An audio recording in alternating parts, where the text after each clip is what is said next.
Hello, my name is Alexis Lechat, and today I will present you a study on semi-supervision for the class incremental learning problem. This work was done conjointly with Stéphane Herbin and Frédéric Jury. We focus on class incremental. In this setup, the dataset is organized in a sequence of batches containing different classes. We define an incremental session as a new batch being submitted to the model. At the beginning of each session, the prediction head is incremented with the new classes. During evaluation, the model is only tested on the classes seen so far. Performance is lesser compared to batch training. This is mainly due to catastrophic forgetting. It refers to the fact that a deep neural network tends to completely forget previously acquired knowledge when training on new samples. Preventing the catastrophic forgetting is the goal of continual learning. So far, the most successful method implements rehearsal learning. It is a straightforward solution which saves previously seen samples and replaces them during subsequent sessions. A method will also use rehearsal learning. Other well-known approaches are knowledge distillations and weight regularizations. In a class incremental setup, the amount of data seen at each session is very restricted.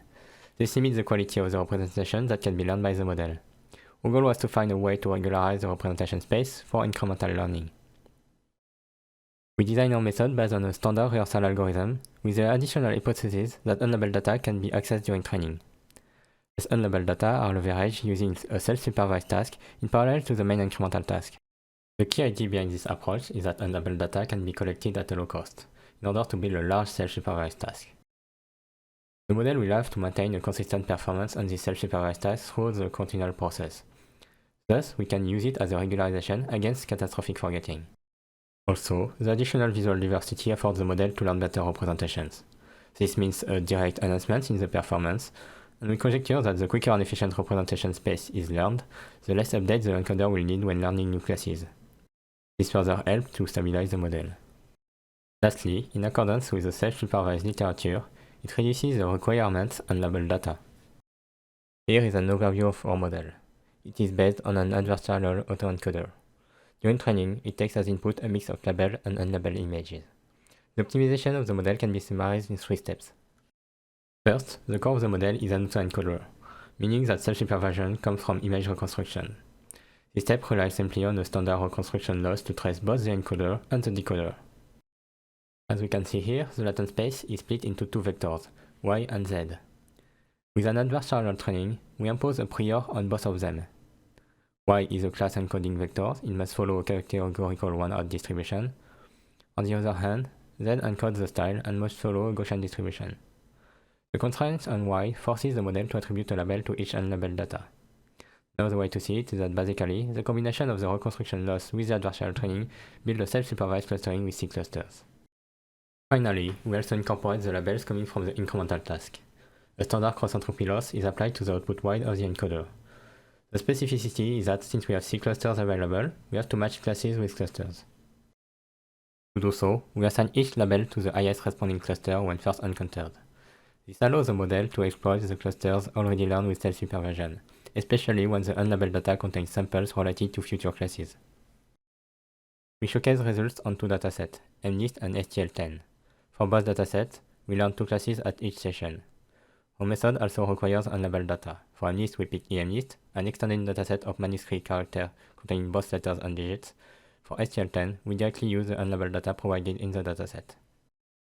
Note that for MNIST, we achieved competitive results with only 2000 labeled samples. The 3 lines here illustrate how the composition of unlabeled data impacts the performance. For the first scenario, we use the whole emNIST dataset, which means a mix of digits and letters. For the second one, we sampled only digits from emNIST, and for the third one, only letters. As expected, the best accuracy is reached when the unlabeled data contains the same classes as the main incremental task, but we still showcase state-of-the-art results when using only letters as unlabeled data. For STL10, it only contains 500 labeled samples. It is a very difficult task to learn for methods that only rely on supervision. Our approach, however, can leverage efficiently the unlabeled data. This explains the clear gap in this benchmark. In our last experiment, we pre-trained an encoder using a simple self-supervised method on the unlabeled data from STL10. Then we use this encoder as an initialization.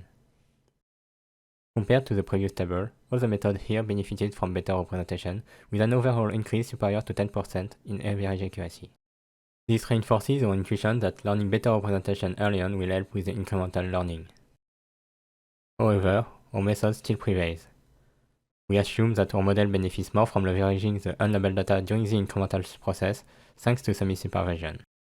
To summarize our contributions, we propose a semi-supervised approach to class incremental learning. We showed that our method achieves better performance than fully supervised method and can be competitive even with less labels. We demonstrated that self-supervision is an efficient way to regularize an incremental process. Thank you for watching. If you want more details, please check out our paper.